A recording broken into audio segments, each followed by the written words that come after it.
Imagine a 13-year-old kid from Brooklyn who has been arrested 38 times, sexually abused, and thrown into a juvenile detention center, a lost, troubled soul with no miracles on the horizon. How did Mike Tyson rise to become the baddest man on the planet? The answer was an old boxing trainer with his best years behind him. The man who trained the legendary Floyd Patterson and Jose Torres had since had a falling out with the boxing establishment. By the 70s, Cus D'Amato was a forgotten name with no credible fighters in its gym. Without Cus, Mike Tyson might have been a forgotten name on an old police report. Now he's remembered for ushering in a new era of heavyweight boxing. So, how did an aging trainer with his own demons recognize greatness in a boy everyone had given up on? Stick around until the end to find out.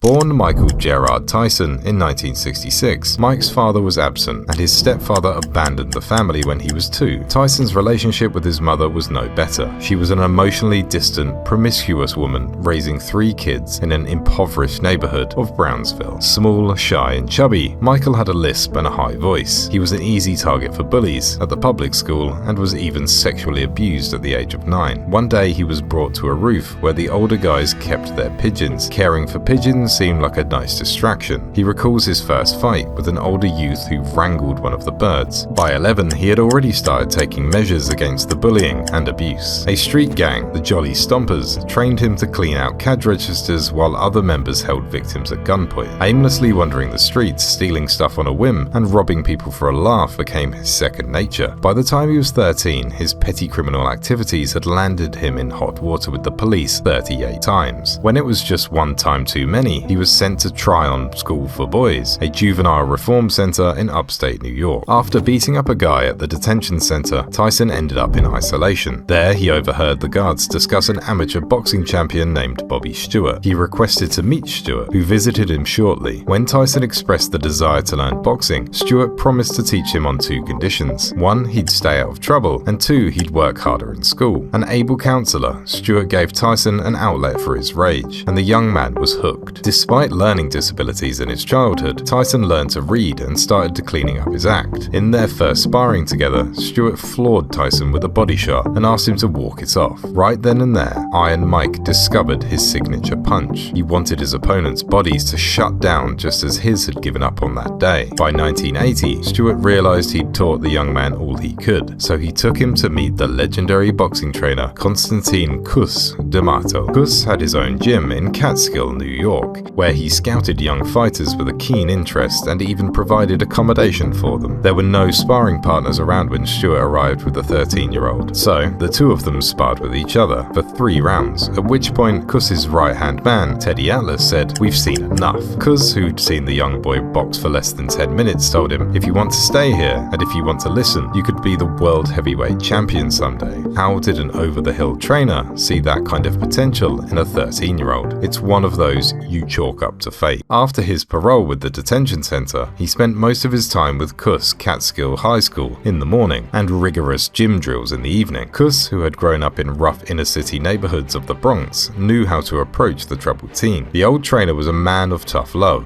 whose morals forced him to stand up to mob influence in the boxing establishment. A young power puncher was his shot at redemption, to show the world that he still had it. Cus was the first person to tell Tyson he could make something of himself. Having grown up without a father figure, Tyson finally found a positive male role model, and he would do whatever was asked of him. He once described their relationship as a soldier and a general, even saying that Cus didn't have a happy muscle in his face. Even though people believed that Cus's peekaboo style was a thing of the past, the student listened to his coach's advice. Cus often said that boxing was mostly a mental game, which helped a 5'10" Tyson dominate his opponents with his blistering speed and ferocity. By the time he won the 1981 and 1982 Junior Olympic Games, he had developed a freakish physique. While his career in the ring had started to take off, his personal life was falling apart. In 1982, age 16, Tyson lost his mother. Cus became Tyson's legal guardian, and the 2 remained inseparable for the rest of Cus's life. However, the loss took a toll on the young man's mental health. He got expelled from Catskill High for erratic behavior and continued his education through private tutors. He lost in the 1984 Olympic trials to to Henry Tillman, the boy who'd win the gold medal. Kuss decided it was time for Tyson to make his professional debut. March 6, 1985, 18-year-old Mike Tyson made his professional boxing debut against Hector Mercedes. It didn't last a single round. While Tyson was collecting highlight reel finishes left and right, another tragedy struck him. In late 1985, D'Amato passed away from pneumonia. Tyson never recovered from the loss, but he was determined to honor the legacy of his late coach. Kuss's assistant, Kevin Rooney, took over his responsibilities, and the young boxer got back to work. A little over a year after his coach's passing, Tyson stepped into the ring against Trevor Berbick. Berbick was the undisputed heavyweight champion, going up against an undefeated up-and-comer with 27 wins and 25 knockouts. Tyson dominated the fight and won by a second-round TKO. He broke Floyd Patterson's record to become the youngest heavyweight champion in boxing history. Iron Mike Tyson would go on to become a legend of the game, a fierce heavyweight who'd put the fear of God into his opponents. After his retirement, when this scary man was asked whether he loved or feared his late coach D'Amato, he said both. Years later, he wrote in his autobiography, "I was petrified when I was alone with him." If you enjoyed this video, don't forget to hit the like button. Subscribe to the channel for more combat sports content. Do you think Kuss D'Amato was among the greatest ever boxing coaches? Let us know in the comments. Thanks for sticking around, and we'll see you in the next one.